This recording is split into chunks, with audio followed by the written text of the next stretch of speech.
It's the Vibe with Tanya Rad and EJ. And I'm really, really excited to bring on my guest that I have right now. Her name is Jessia. She is a new artist that has been signed to Republic Records. And I am obsessed with your single right now, I'm Not Pretty. I really want to dive into it because it's a song that I heard, and I'm one of those people, I listen to lyrics. So first of all, welcome Jessia to the show. Hi. Sorry, I just get so excited because I heard your song and I listen to lyrics. It's like the first thing that I listen to when I hear a song. And I loved the lyrics to I'm Not Pretty. Like they just hit me in such a different way. And then obviously the song is such a bop and like I love running to it and it's really fun. But I want to know kind of why it was important for you to write a song like this right now. Yeah, I mean, the inspiration for I'm Not Pretty came from a TikTok sound, funny enough, that said, I've never seen two pretty best friends.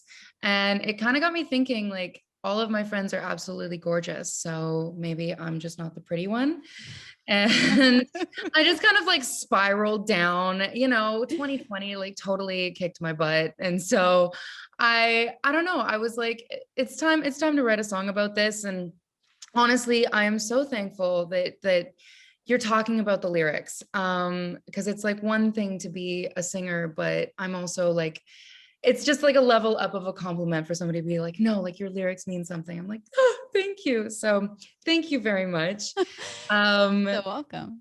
Yeah, I mean, I definitely like took a little bit of a risk with the lyrics. I remember like writing the first verse and me running downstairs to my mom being like, is it okay to be talking about like starving yourself? And is it okay to be talking about like, oh, like, I just don't want somebody to call me beautiful again. Like I need to feel beautiful myself. And like, they're just topics that not many people talk about. And it was a bit of a risk, but I'm very, very happy that I said what needed to be said. And that. Well, first of all, I want to go back to your whole, like, there's not two pretty friends because, and that maybe you're the one that's not, because first of all, you're gorgeous. And I know this is like the antithesis of what the song is talking about. I was going to be calling you beautiful, but honestly, I think that it's such an interesting conversation because, we all kind of, I don't know. I feel like the lyrics are so important because it's like, sometimes you can allow yourself to not feel great. Do you know what I mean? But also feeling great in the skin that you have doesn't necessarily mean putting a label on it. Does that make sense? Completely. I mean, like, we all have good days and we all have bad days. Like, right. And sometimes you wake up on the wrong side of the bed and that's okay. And that's the thing is like those days that you do wake up on the wrong side of the bed, it's just a choice of like how you deal with that. Are you going to just sit there scrolling through Instagram, comparing yourself? Or are you going to be like, you know what? I'm just not feeling great and that's okay. And so it really is just your own choice of like how you're going to treat yourself. And I think it's such an important conversation right now because I mean, you've seen Demi Lovato's been speaking out about these filters on Instagram and, I'm like, I do it too. Like I use the filters and we all post photos when we look snatched. Like I was, I just did my first carpet in a really long time. So I got full glam and makeup and I felt so beautiful. But then again, I'm like, I still feel just as great when I actually sometimes feel better when I don't have makeup on and am just in my like sweats, and I think it's important that we start sharing these images and stuff because it is like it is a little bit toxic when you're scrolling through and you see just all these perfect people and you're just like, God, I have this acne all over my face or whatever it is. Do you know what I mean? Completely. And like, I love this like 2021 movement. Actually, I'm kind of, as much as like 2020 was just like, kind of year, but I'm really, really thankful that it kind of stripped us all back of like what actually matters and what we are and what it means to be human.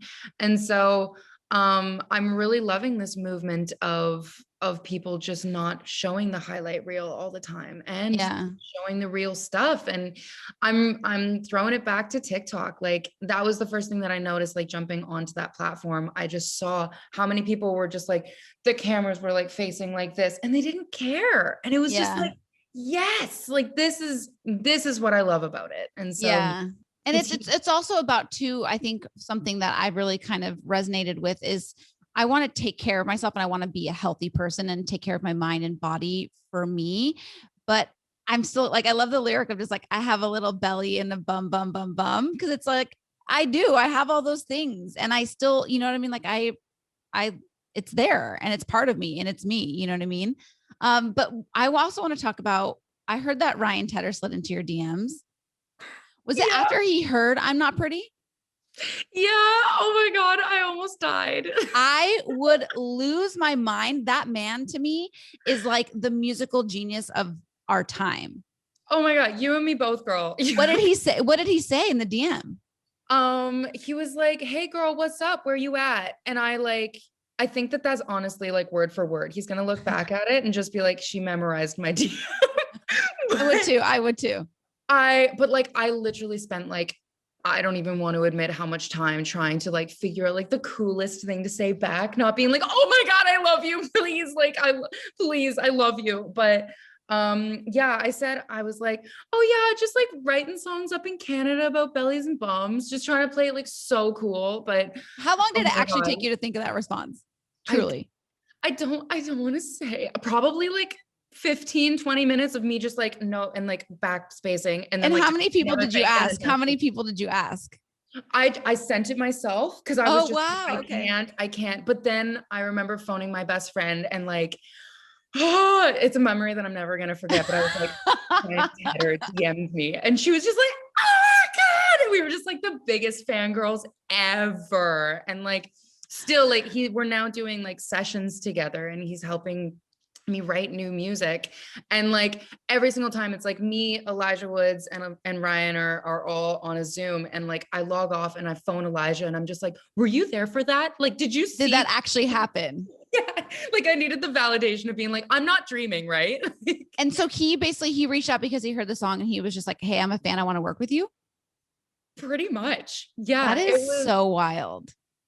It's insane. It's insane. Like he's a songwriting genius. He is like a king of songwriting. And for him to be like, "Yo, I really like your style," I was like, I'm actually good. It was just like so validating. Like as an artist, you're just like a quivering ball of insecurity. So like having somebody be like, "Yo, you're cool." I was like, me?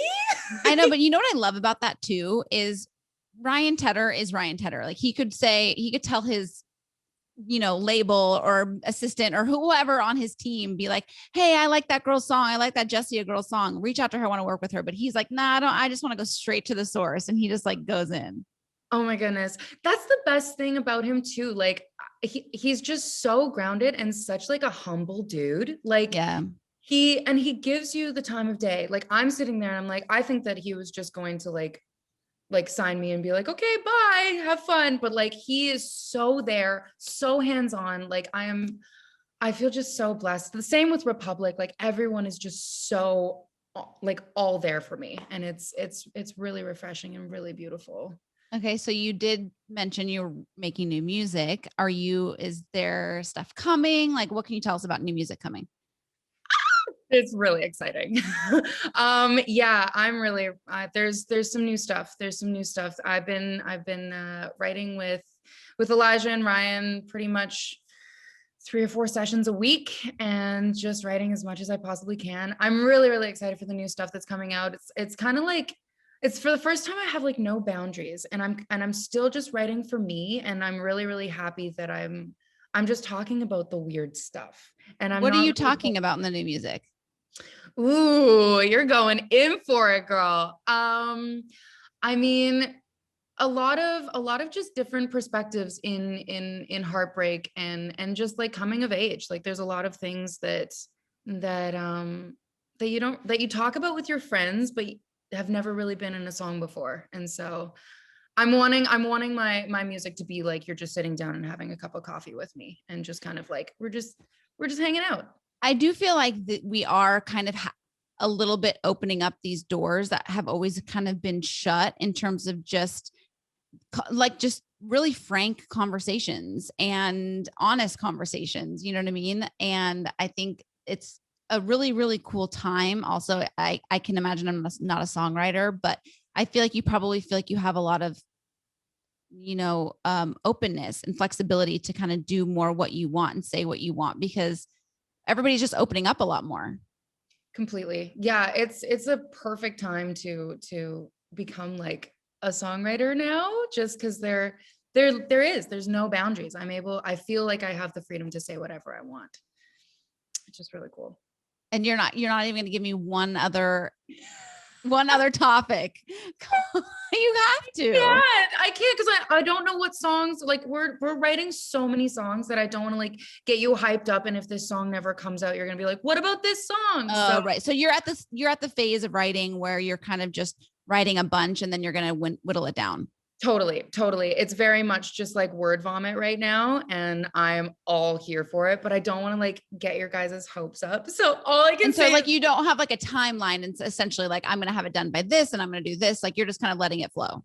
kind of letting it flow. Yeah. I work best when it's just kind of like do whatever comes naturally. And I mean, one thing that I can say, we did release on TikTok, is that there's a lot of like organic sounds. I'm really wanting like my drums, like we're literally like banging pots and pans together, and we were like running around Elijah's house trying to like find different things that we could like make different percussive sounds, like a card deck going like kind of thing.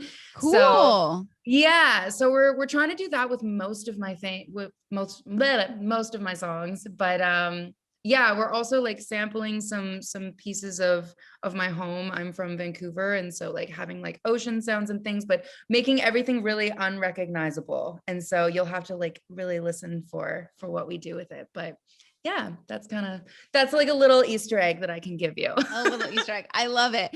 And I know we mentioned Ryan Tedder obviously reached out, but have any other songwriters, anybody that you really have admired kind of just in your life as a artist, have they reached out to you about your song? Yeah, yeah, it's insane to think about it. Avenue Beat, they are like absolutely amazing. They made like the song of 2020. And so when they reached out, they were like, oh my God, we want to write with you. And so I've had a couple sessions with them, and it's been amazing. They're such cool gals. That's awesome. Yeah. That is so awesome. Well, I love the song. I love what you're doing and the conversations that you're having. And I'm excited to hear more, see more from you. Jessia, thank you so much for taking the time to be with me today. Of course. It's so nice meeting you. And thank you so much for all of the support. Like, I gotta say from the bottom of my heart, you guys you're making my dreams come true. So you're so sweet. You're so welcome and well-deserved. Thank you. Bye. Bye.